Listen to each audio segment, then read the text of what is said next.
Hi YouTube, and this is JTrain997, and I'm back this time with my review of the Marvel Studios Thor the Mighty Avenger Invasion Frost Giant figure. Now, if you follow my videos, you know I've already reviewed the Deluxe Frost Giant. So, I decided I'd go ahead and pick this guy up, if for nothing else than the comparison. But I can notice right off the bat, he's got a much lighter paint job. The blue is... It actually looks a tad like the paint they went with on this one. The shade of blue looks a lot more like ice than the other one, to me. Also, he's got the same accessories, just less. He's got this huge ice sheath, his helmet, and his ice mace.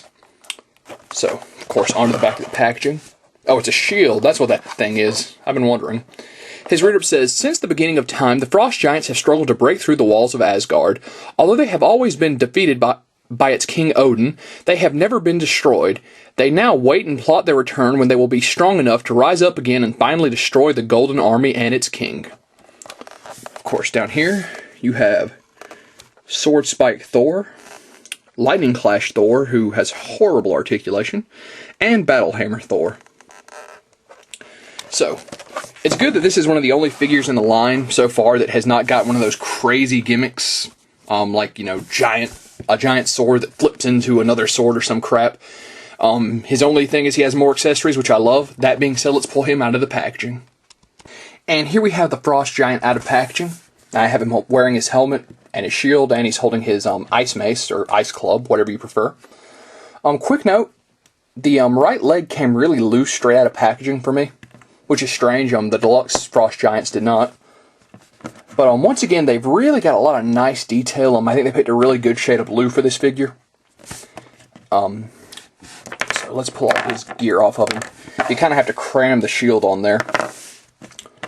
And get him standing up real quick. We'll zoom in on this detail. Once again, they really got some nice detail on this figure. The red eyes are a little less prominent on this guy, but they're definitely there. I'm really liking that little crown, or whatever that is, on the back of their head. There's a lot of nice detailing on their chest. So all around, really solid as far as detail. As far as articulation, the arms go out, do a full 360. Bend at the elbow, although a little stiff due to these armbands. Spin at the wrist. Does a full 360 at the head, as well as some up and down. The abdomen goes up and down, does a full 360. Legs, like I've said, are already a little loose, but they're on a ball joint. Also spin, double joint at the knee, and have an ankle joint.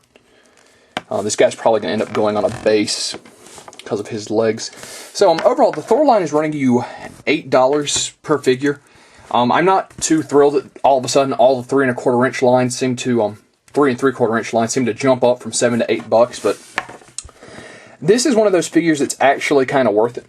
I'm definitely digging all his stuff. His helmet actually keeps its form a little better than the Deluxe Frost Giant.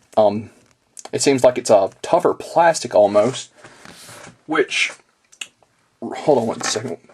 A quick size comparison, you can see that the Frost Giant is actually taller than most of the figures in the Thor line.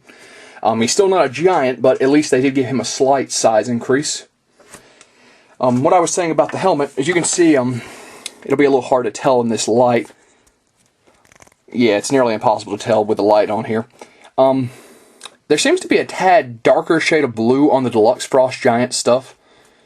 I don't know, it seems like the Deluxe Frost Giant's helmet is a little bit squishier. Doesn't hold its form nearly as well. But the lighter shade of blue goes for all the accessories, although it's literally nearly virtually impossible to tell on the camera. But it's there, I assure you. And that brings me to my next big comparison. Here's the Deluxe Frost Giant. As you can see, the obvious difference in shading. I prefer the Deluxe Frost Giant's coloring much more to this one. But then you get on to what really gets me about this figure, which is this guy comes with his helmet, his club, and his shield. This guy comes with the axe you see in his hand, his shield, his helmet, his mace, and 2 of these little blasters. So essentially you get 2 blasters, an axe, or whatever that thing is supposed to be, and the same accessories, and for that they slap on another $4, bringing it up to $12 the price of the Deluxe line. Now that because I bought this guy when I first found him, I didn't know there was a single carded Frost Giant. He wasn't in stores when I first found him. Kind of feeling ripped off between this guy and this guy. I mean, 3 extra accessories was not really $4 worth in my opinion. I mean, that's more than $1 in accessory. So still, if you can only get one and the accessories aren't that big of a deal to you, once again, I didn't really care for these little missile launchers anyway, then just stick with this one if you're not buying multiples. I do like this guy's paint job a good bit better, but that's honestly where it ends. Just getting all this crap off here. So once again, $8 for this guy. I think he's definitely worth it. And that being said, this is JTrain997 saying I'll see you soon, YouTube.